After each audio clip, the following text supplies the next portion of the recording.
Hey everybody, I just wanted to do a bit of a disclosure before the video starts about my role in this 2Swift operation in this review video. So, my name is Tim, I'm a downhill skateboarder from the Ohio area, and I race skateboards competitively. I reached out to these guys because I thought their product looked almost photoshopped. Like, how does a two-wheeled board work? But when I reached out to them, they said, hey Tim, why don't we do a little ride together? So after getting to know them and riding and making some videos for them, they decided to take me in as an ambassador for their Ohio program, which is awesome. Thank you guys very much for that. This board was given to me as a member of the ambassador program and to make this review, so I didn't pay for this board. That's the truth. But I didn't want that to affect my feelings on how this board works and feels. That being said, if it looks overwhelmingly positive as a review video, it's because it is.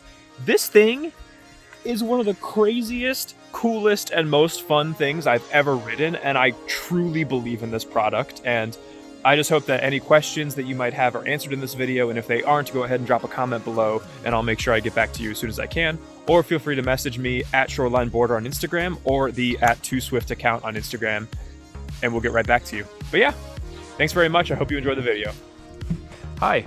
My name is Tim. I'm a downhill skateboarder and ambassador for 2Swift. Today I'm going to be reviewing the Mark II. The Mark II has a range from around 18 to 30 miles. Now, depending on your riding style, your weight, your height, how you ride the board is going to affect the overall range that you have. On an average speed of around 22 miles an hour, you can cover a pretty good distance. In a general commuting sense, this board can take you pretty much anywhere you'll need to go.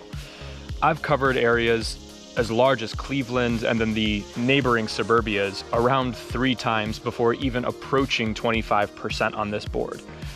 Needless to say, hours of riding.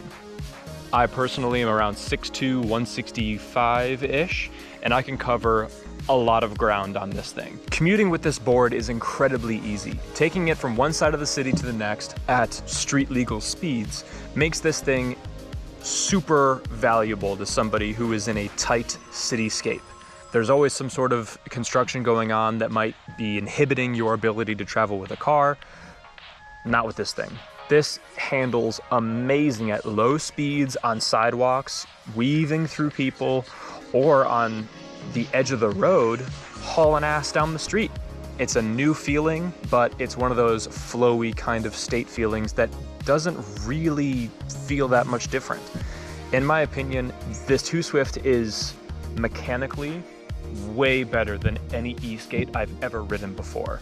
The turning on this is very snowboardy, very toe to heel, and then with the front actuating the way that it does, it centers itself as you apply your weight forward on the board.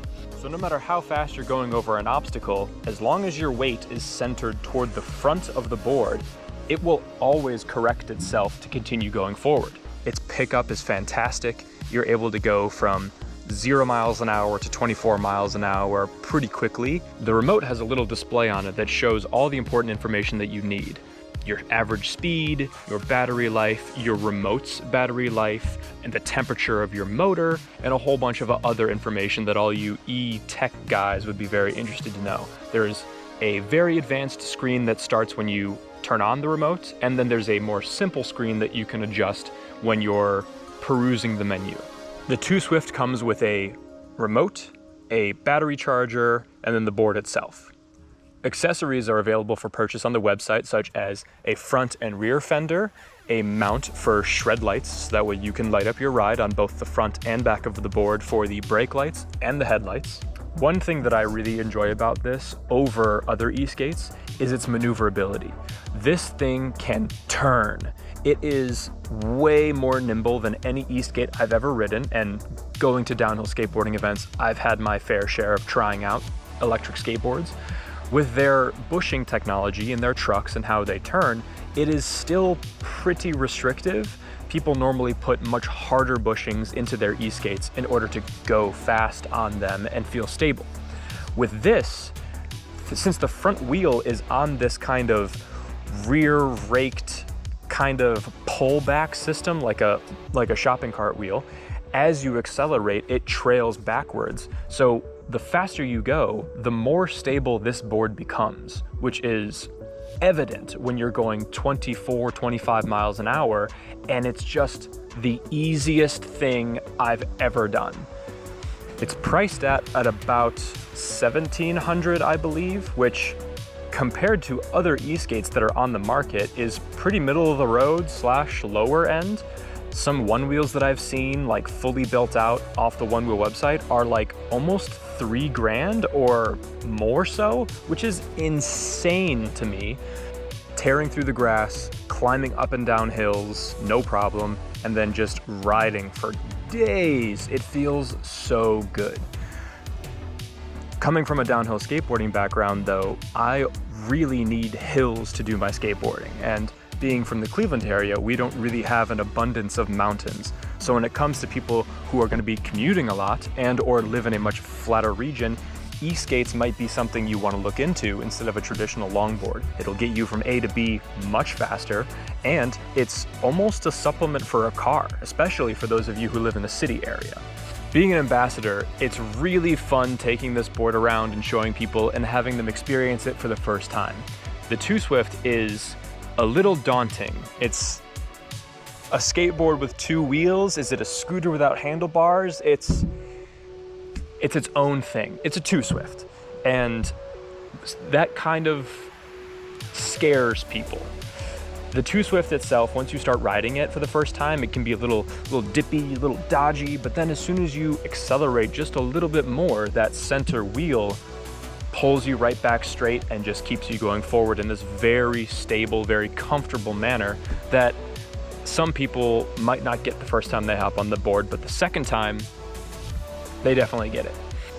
Watching beginners try this board out is incredible. It's that same feeling of, I understand it now, I get it. It's watching that happen to people is so satisfying, as much as it is having it happen to yourself. I have had a spill already on this, but it's the same kind of spill you'd expect from somebody riding a bike.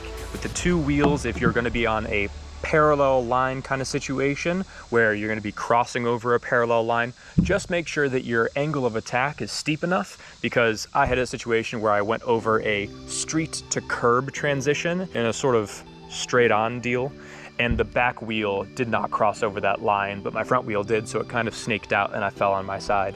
But that's to kind of be expected when, even on a bicycle.